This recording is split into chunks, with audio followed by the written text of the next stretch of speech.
Hi everyone and welcome back to my channel. For today's video, we're going to be going into all of the details and a full tutorial, review, and demo on the new Jackie Aina Anastasia Beverly Hills collaboration palette. Full disclosure, I'm already in love, so if you want to see all of the fabulosity behind this palette, make sure to keep on watching, and please don't forget to subscribe and hit that notification bell because that is the best way to stay up to date on all the fun stuff I'm posting. So if you want to see how we achieved this look right here, as well as all of the tea behind this new palette, keep on watching.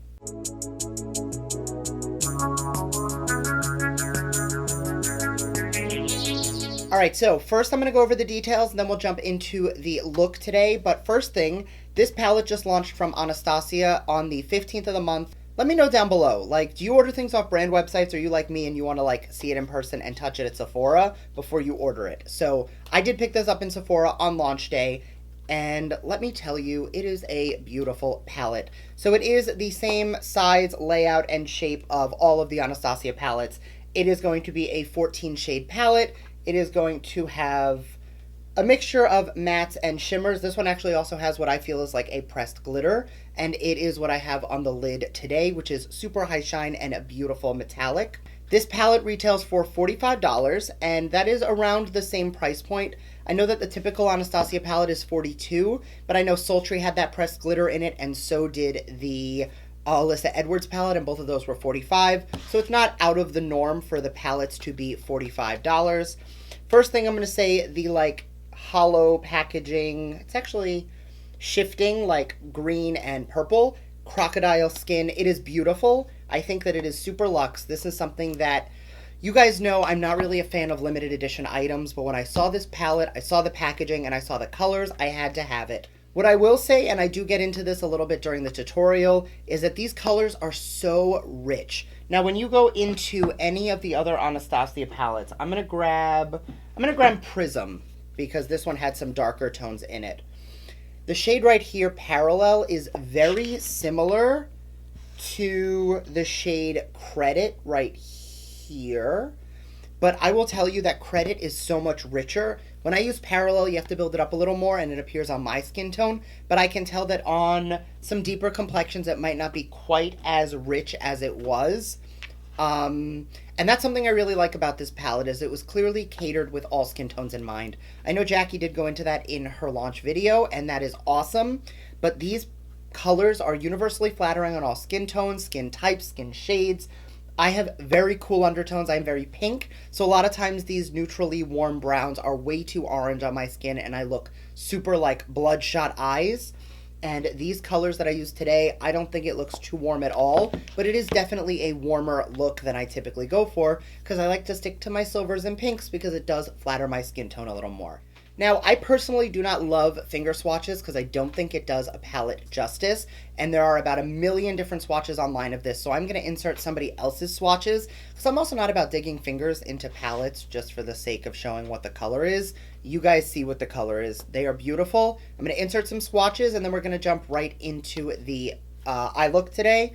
The shades are Soleil, Supreme, Pinker, Bigwig, Dollars, Credit, Lituation, Zam, Wigglese, Shookington, Trust Issues, Edges, Sponsored, and Ginger.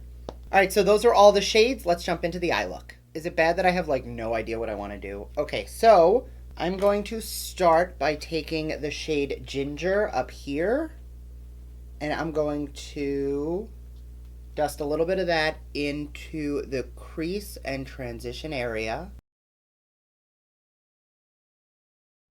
So right off the bat, I will say that there is no more kick up in the pan than there would be in any other Anastasia palette. You guys know I love my Sultry palette. I mean, I have Prism, I've got Modern Renaissance, I've got Riviera. I do love a lot of the Anastasia palettes, but you guys know Sultry is hands down my favorite. But this is performing so far the exact same way I expect a matte shade from Anastasia to blend. You definitely want to just tap your brush in and buff. You don't want to really load up the brush because there is quite a bit of pigment out the gate. The one thing I will say is that this looks like a shade that Anastasia has in a lot of her palettes. However, blending it out, it is a lot richer than a lot of those like transition-y browns. Like, there's just a warmth and richness to it that I think is exactly what Jackie was going for in really making this good for all skin types. On the same brush, I'm going to take Credit, which is like a red-brown, chocolatey brown. And I'm going to pull that onto the outer portion of the lid. Once again, the blend on these shadows is exactly what I would expect from an Anastasia palette. I think that, especially when everybody looks at this palette and they see all of these bright tones, the duochrome green, the pinks, the purples, it can become intimidating. But something I love is when you use shades like this, these two shades are like the basis for any eye look you want to give yourself some nice neutral definition. And then you literally just pick whichever pop of color you want to use on either the lid or the lower lash, and it's still going to be an accessible palette. Something I don't love in a lot of collaboration palettes is that they tend to be so bright focused with these vibrant, beautiful duochrome shades that they often forget to put in those neutral browns, those soft transition colors that make it really accessible for the user. I think these two shades will allow you to really play around with these. Plus, Supreme and Pinker right here. Like you guys know, I live for like a pink or a purple smoky eye. Those are the two shades I typically would gravitate towards as like a nice transition for that. So I know that I can do my pinks and my purples, my neutrals, my cools, and you can really get a nice basis of everything just based on what I see in the color story. And that was like the easiest base to any shaped smoky eye ever. So I'm going to take Zam down here. I feel like everybody and their mother who got this palette is jumping headfirst into these like duochrome purpley pink shades, which I'm all about, but this shade just looks so stunning that I want to take that on the lid. So there's a little bit of fallout when you press a shade like this in with your finger, but it's not so much that I feel like my under eye is attacked right now. Definitely just sweep that right away. But that color, it actually performs very similarly to the formula of the shimmers in the Jeffree Star Thirsty palette. These shimmers down the middle seem to have a very similar effect to this color.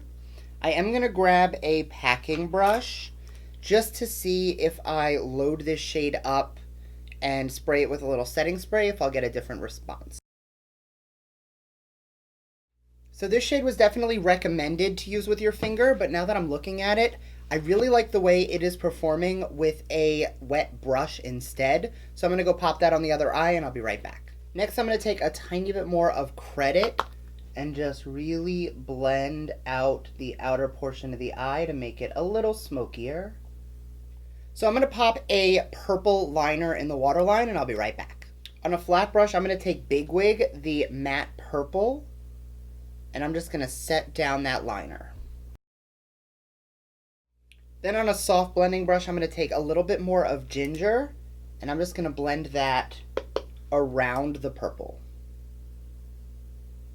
Then with a touch more Big Wig, the purple, on a slightly denser brush, I'm just going to blend both of those together on the outer portion of the eye, just to smoke it out a little bit. Then I'm going to take a little bit of Soleil up here, and I'm just going to, with this light rose gold, gently hit up the brow bone. Then I'm going to take Trust Issues, which it looks very white and frosty in the pan, but it actually swatches a little more golden, and I'm going to hit up the inner corner. Alright, I'm going to go quickly throw on some lashes and mascara, and that's the look. So obviously you guys already know how I feel about this palette. This is an absolute win from me. You guys know, I am already a fan of the Anastasia formula. These palettes are super versatile. They travel really well. And I think that this is a good addition to any collector's collection, especially if you're looking for tones that this has. The one thing I will say, and you guys know, I'm not a fan of limited edition personally, because I find that I fall in love with things and then I can never get them again. And if, in a year and a half when this is no longer available, God forbid it falls off a shelf and it shatters, I can't replace it, I'm going to be really upset. But what I will say is, I definitely think the colors and the formula are worth giving it a chance, because even that time I have it, while I love it, it is still going to be worth it. So thank you guys so much for watching. I hope you enjoyed this video. If you did, make sure to let me know down below, and let me know, are you picking up this palette? And if you are, what shades are calling your name? So I'm going to go, and I will see you guys next time. Bye.